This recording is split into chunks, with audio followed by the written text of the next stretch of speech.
बोल जयकारा बोल मेरे सदगुरुदेव महाराज की जय। भक्त और भगवान की जय। सत्य सनातन धर्म की जय। श्री पवन सुत हनुमान की जय। श्री राधा रमन भगवान की जय। श्यावर रामचंद्र भगवान की जय। श्री जगत गुरु आद्य शंकराचार्य महाराज की जय।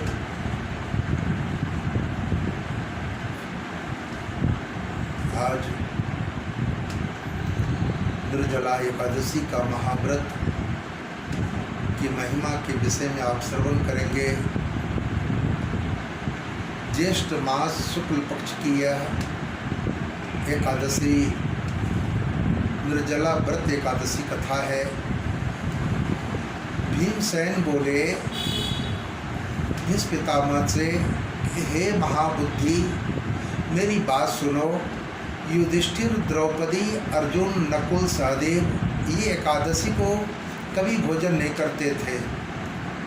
वो मुझसे नित्य कहा करते हैं कि हे भीमसेन तुम एकादशी को भोजन मत क्या करो।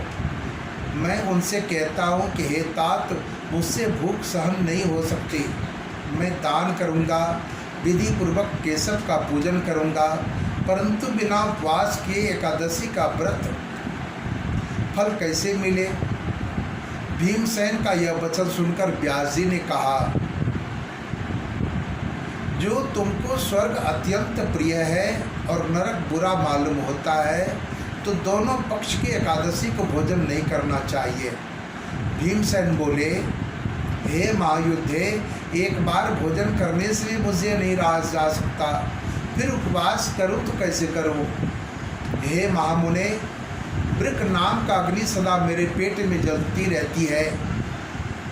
जब मैं बहुत सा अन्न खाता हूँ तब शांत होता है। हे महामुने, मैं एक उपवास कर सकता हूँ जिससे स्वर्ग मिल जाए।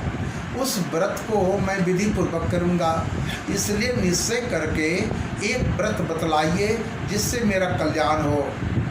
व्यास जी बोले, नराधिप, तुमने मानव धर्म और वैदिक धर्म सुना है, परंतु कलयुग में उन धर्मों करने की शक्ति मनुष्य में नहीं है।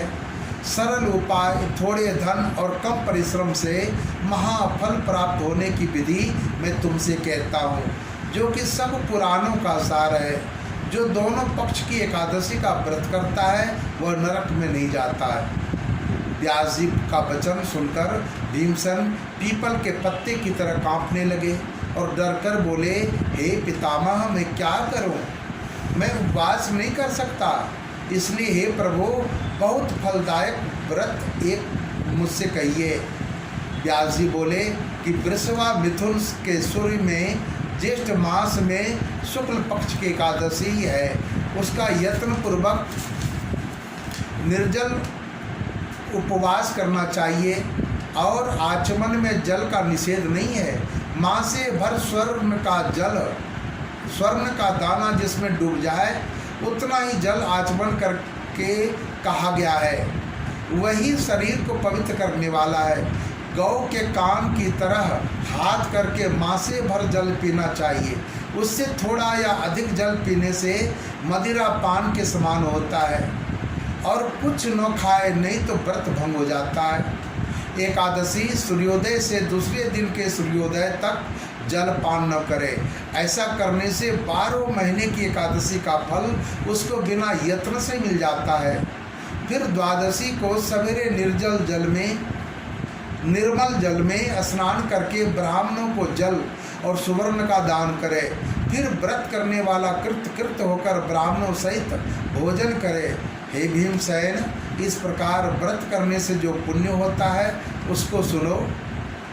साल भर में जितनी एकादशी होती है उनका फल इस एकादशी व्रत, निर्जला एकादशी व्रत के करने से मिल जाता है, इसमें संदेह नहीं है। शंख, चक्र, गदा, पद्म धारी भगवान श्री कृष्ण ने मुझसे कहा कि सब धर्मों को छोड़कर मेरी शरण में आओ।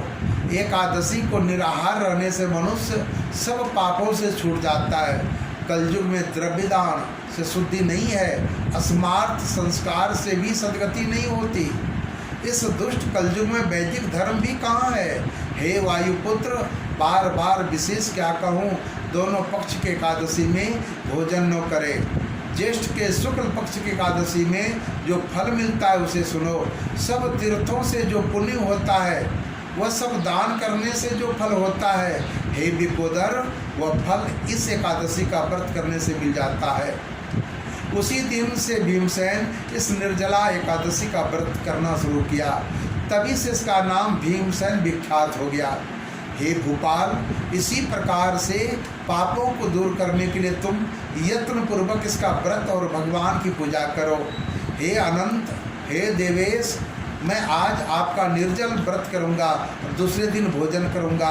इस मंत्र को पढ़कर सब पापों को दूर करने के लिए इंद्रियों को वश में करके श्रद्धापूर्वक व्रत करे। स्त्री अथवा पुरुष का सुमेरु व मंद्राचल पर्वत के समान भी पाप हो तो एकादशी के प्रभाव से यह पाप भस्म हो जाता है।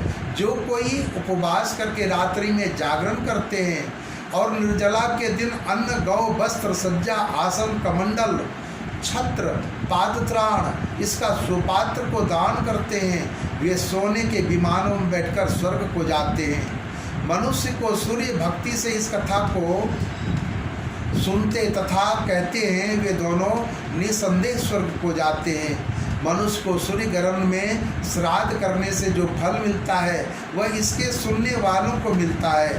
दातुन करके इसका नियम करे। मैं केशव भगवान को प्रसन्न करने के लिए आचमन के सिवा एकादशी के व्रत में दूसरा जल नहीं ग्रहण करूँगा।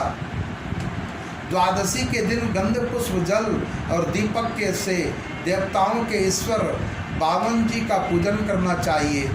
विधि पूर्वक पूजन करके इस मंत्र का उच्चारण करें। हे देवताओं के ईश्वर, हे इंद्रियों के ईश्वर, हे संसार समुद्र से पार करने वाले, जल से भरे हुए कलश और पंखी के दान करने से मुझको परम गति दीजिए। ऐसा कहकर ब्राह्मण के लिए शक्ति के अनुसार कलश देने चाहिए। इस प्रकार जो पवित्र और पापों को दूर करने वाली इस एकादशी का व्रत करता है वह सब पापों से छूटकर परम पद को प्राप्त होता है। बोले कृष्णचंद्र भगवान की जय। श्री सद्गुरुदेव महाराज की जय। श्री निर्जला एकादशी व्रत की जय।